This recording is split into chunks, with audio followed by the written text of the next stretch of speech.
Vote কেনা বেচা, যারা কিনছেন তারা হারাম দিচ্ছেন, হারামে জড়িত হচ্ছেন।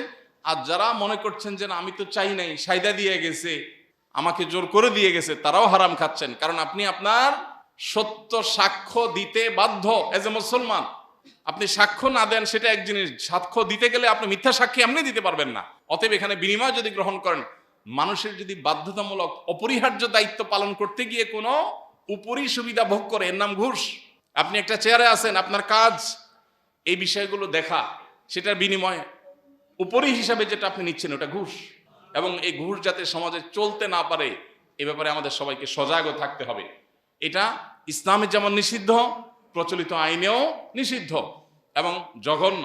অতএব এই জঘন্য কাজটা বা যেন কোনোভাবে হতে না পারে। আমাদের দেশে নির্বাচনকে ঘিরে লক্ষ লক্ষ কোটি কোটি টাকা খরচ করেন এক একজন প্রার্থী। হ্যাঁ, বড় বড় তাদের সভা সমাবেশ করতে হয়, খরচ আছে বুঝি, কিন্তু এই যে ঘুষ লেনদেনের যে খরচ, এই খরচের জন্য তারা প্রত্যেকে যারা গ্রহণ করবেন ভোটার আর যারা প্রার্থী বা প্রার্থীর লোকজন দিবেন, সবাইকে আমাদের ময়দানে আল্লাহর কাছে আসামি হয়ে দাঁড়াতে হবে। আল্লাহ আমাদের সবাইকে এই ভোট কেন্দ্রিক, নির্বাচন কেন্দ্রিক এই সমস্ত শরিয়া ভায়োলেশন থেকে বেঁচে থাকার তৌফিক দান করুন।